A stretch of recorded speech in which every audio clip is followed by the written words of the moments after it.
Madame, Monsieur, bonsoir. Nous sommes le jeudi 10 janvier 2019. Bonne fête à tous les Guillaume et bienvenue pour cette nouvelle édition. Suite au mouvement des revendications des Gilets jaunes, la municipalité de Montluçon a mis en place un cahier de doléances.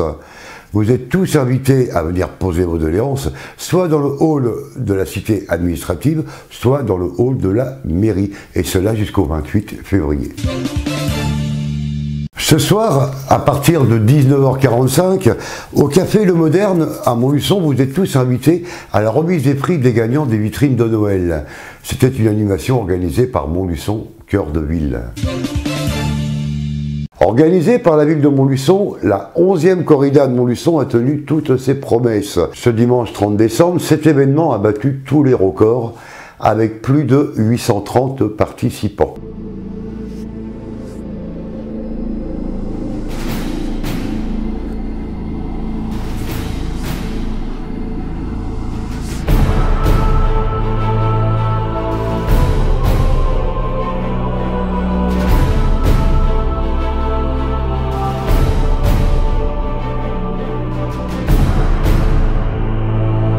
Du sport, de l'ambiance et de la bonne humeur en cette fin d'année.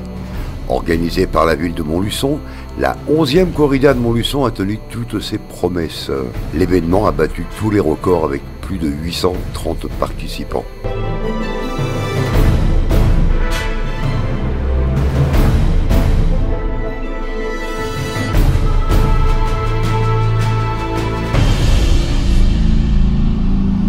Cette corrida, elle est gratuite, comme ça a été rappelé tout à l'heure.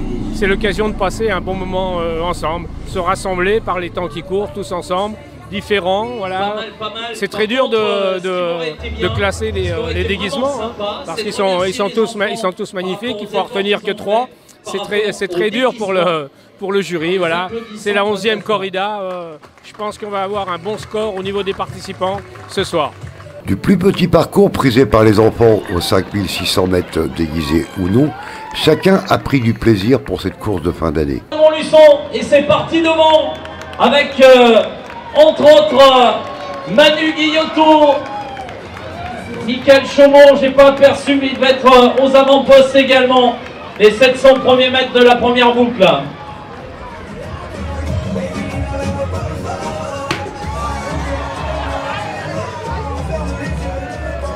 Et il y en a qui respectent bien l'esprit, en tout cas, de la corrida. Hein. Bravo. 530 concurrents, ça doit faire du bruit. Je pense qu'on va avoir plus de monde, le temps y est sûrement pour beaucoup. On va passer un bon moment entre amis, la famille, les enfants déguisés, c'est super.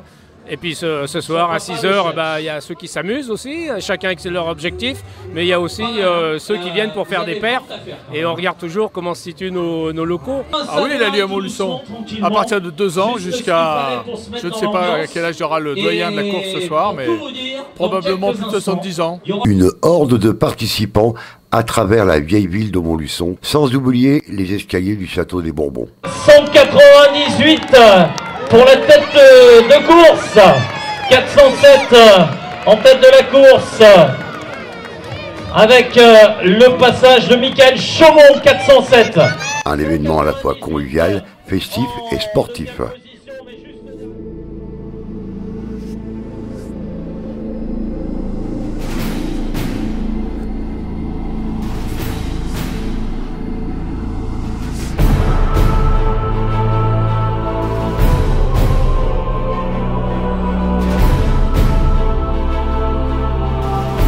À mettre dans votre agenda pour la 12e édition, le rendez-vous vous est déjà donné fin décembre 2019.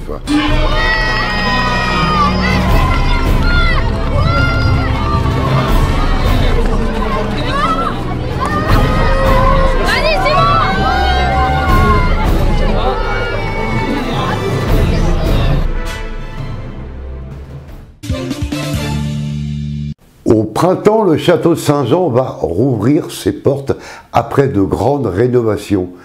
Et c'est Olivier Valade, le grand chef cuisinier étoilé, qui prendra les rênes de la cuisine. Le chef des cuisines du château de Saint-Jean sera Olivier Valade, qui a décroché une étoile dans un restaurant breton en 2016. Pour lui, c'est un retour aux sources. Après Ausence, après la Bretagne, vous êtes revenu à vos sources? On va dire oui. Entre-temps, j'ai quand même fait la Bourgogne, j'ai fait Metz aussi, la Lorraine, un petit tour par Paris, un petit peu à Courchevel, un petit tour par Monaco. Donc oui, j'ai fait le tour de la France. Ce cuisinier, âgé de 41 ans, possède un curriculum vitae bien rempli. On y retrouve un service militaire dans la cuisine du Premier ministre à l'hôtel Matignon, le relais Bernard Loiseau à Saulieu en Côte d'Or, où il a été chef de partie, seconde cuisine, puis sous-chef de cuisine, ou encore le restaurant Hélène Darroze à Paris et le restaurant d'Yvelec à Paris. Bernard Loiseau, c'est quelque chose qui reste ancré profondément, puisque en tout, j'y suis resté presque 7 ans. Du temps de Monsieur Loiseau, voilà, pendant plusieurs années. Et puis après, j'ai fait un petit tour à Paris. Et le chef, Patrick Bertrand, m'a rappelé quelques années après pour le seconder. Voilà. Et là, j'y suis resté 5 ans. Encore en plein chantier, le château de Saint-Jean à Montluçon devrait rouvrir au printemps prochain avec un hôtel de 17 chambres et suites, un spa et 2 restaurants. Pour Montluçon, ça sera une très belle chose puisque d'avoir un établissement comme ça, ça va apporter un petit plus à la ville. Le bâtiment qui était un petit peu à l'abandon et qui a retrouvé ses noblesses d'antan en fait.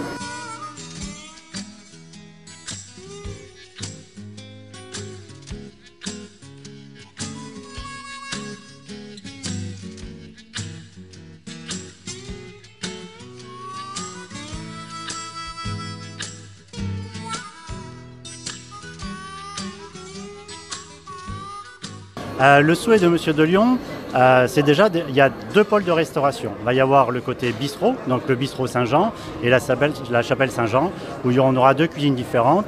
Forcément, le bistrot, ça sera une cuisine au jour le jour, vraiment bistrot, avec des tarifs tout à fait compétitifs, les tarifs de Montluçon, puisqu'on a étudié un petit peu les tarifs de Montluçon. Et au niveau gastro, donc la salle gastronomique sera dans la gamme gastro, voilà ça. Mais plutôt, je dirais plutôt fourchette basse au départ. L'hôtel Saint-Jean, qui est donc le propriétaire, monsieur et madame de Lyon, qui ont repris l'établissement, qui a été refait de fond en comble. Voilà, vraiment, ils ont laissé que les belles pierres en fait du bâtiment. Donc un magnifique établissement et je les remercie d'ailleurs de me donner un petit peu, de me faire confiance et me donner les clés de cette maison avec aussi Philippe Martin qui sera le directeur et Estelle Wiki aussi la directrice. Ça sera une brigade adaptée par rapport au nombre de couverts puisque la chapelle qui est le restaurant gastronomique acceptera entre 20 et 22 couverts maximum. Donc c'est très élitiste. Voilà. La chapelle, c'est une très très belle salle qui a été réalisée donc, au niveau de la décoration par Monsieur Join, Patrick Join, là, qui a fait ça, qui est vraiment magnifique. Pour moi, c'est primordial de faire une cuisine lisible par les clients et bien ancrée dans son terroir. Voilà. Il n'empêche qu'il faudra faire un petit peu de poisson, d'où un petit peu mon parcours de toutes les régions. À chaque fois, on ramène dans nos valises quelques bons produits. Donc c'est vrai que mon passage en Bretagne m'aidera pour apporter du poisson extraordinaire à Montluçon. En attendant l'ouverture du château, il s'est déjà mis au travail. Avant de préparer un plat, pour moi, on prépare un petit peu l'histoire, l'âme qu'on va vouloir donner à cette maison.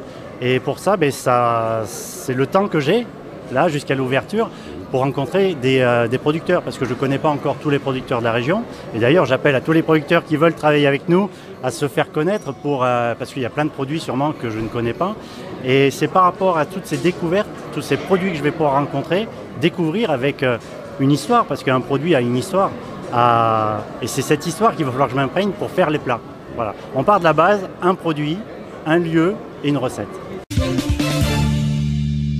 La vallée de la Creuse, c'est le berceau creusois des impressionnistes. Gaston Thierry a contribué à la réouverture de l'école de Freslin.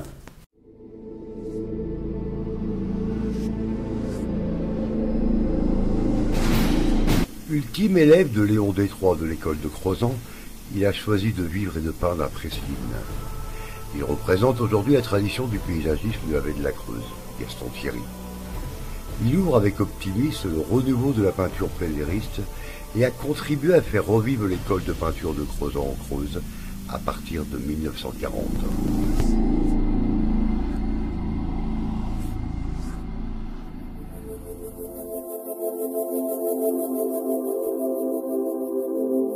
Gaston Thierry avait rencontré Léon Détroit à Prestine dès 1940. Le vieux maître de la Creuse n'eut pas besoin de beaucoup d'arguments pour le convaincre de la qualité de vie d'un peintre paysagiste creusois.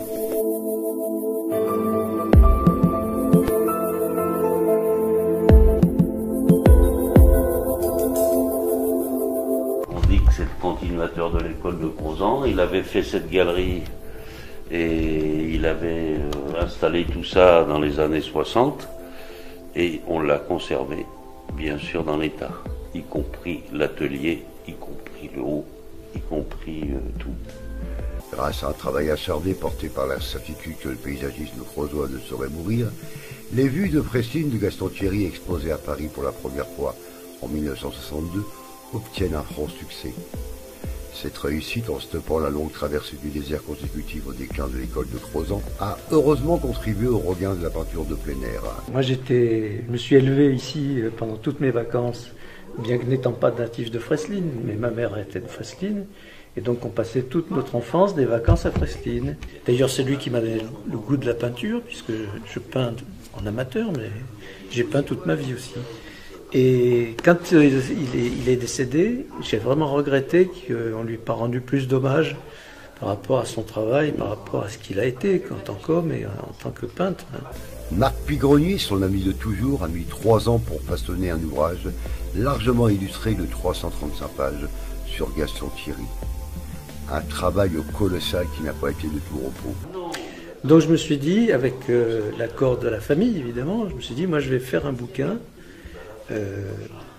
Mon idée c'était de faire un catalogue raisonné, hein, c'est-à-dire expliquer sur toute la carrière de Gaston les influences de départ, l'évolution de sa palette, de sa technique, etc.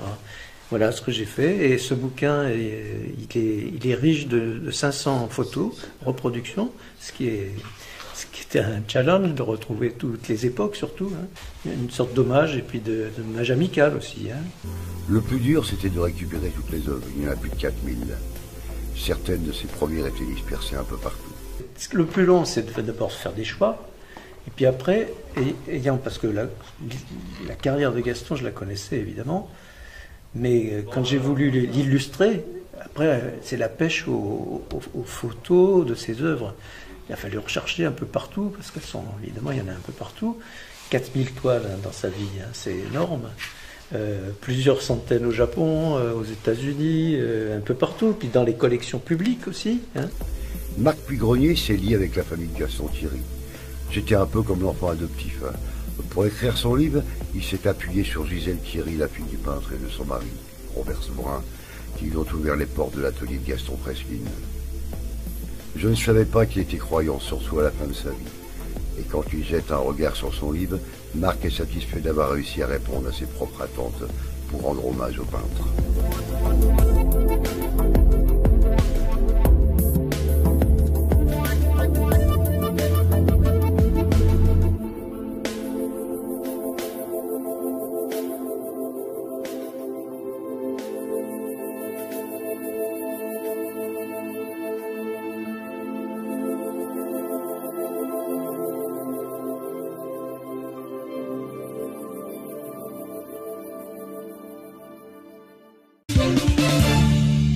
La Saint-Cochon, ce sera les 9 et 10 mars. C'est à Maziras, dans l'Allier, et ce sera 2 jours de festivités.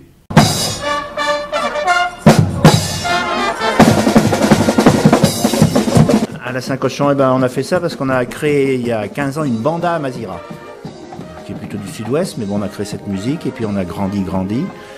Et on était faire des grandes choses dans le sud-ouest où ils faisaient des grandes fêtes, et on a dit pour inviter nos collègues du sud-ouest, il faut qu'on crée une fête qui ressemble un petit peu à ça, mais sur le thème un peu de l'Auvergne, donc le cochon. Voilà, donc on fait la Saint-Cochon, où on fait des grands repas, on a un chapiteau de 1000 m², 600 places assises, et on fait des repas le samedi midi, samedi soir, dimanche midi. Et il y a 3 bandas, cette année il y a 2 Belges et une qui vient du sud-ouest, il y a un orchestre le soir. Et la bande affolée bien sûr. Et la bande affolée, mais qui pendant ces 2-3 jours ne joue pas, ils sont bénévoles, ils bossent, voilà. Et puis il y a une 45 ou 6 exposants qui vendent du fromage, du vin, du champagne, On fait un petit peu des produits du terroir, plus des expositions artisanales. Est-ce qu'on peut encore s'inscrire pour les repas? Il y a encore Ah ouais, ça s'inscrit maintenant, on a calculé les places jusqu'à tout le monde, on refuse, sauf le dimanche, ça arrive qu'on refuse du monde. Mais sinon, jusqu'au samedi, c'est bon. C'est là qu'on voit la naissance du sexe. Alors on voit si c'est un homme ou une femme, et là c'est un homme, puisque le sexe du porc part d'ici. Il est arrivé, oui, c'était dans le temps, on avait copié sur Bèze, donc il tuait le cochon à un endroit, il le faisait comme on faisait dans le temps. Et après, il y a eu toute une histoire avec les défenseurs des animaux. Donc on a arrêté de faire ça. Maintenant, on achète un cochon estampillé à l'abattoir, on fait la démonstration de découpe, et puis voilà.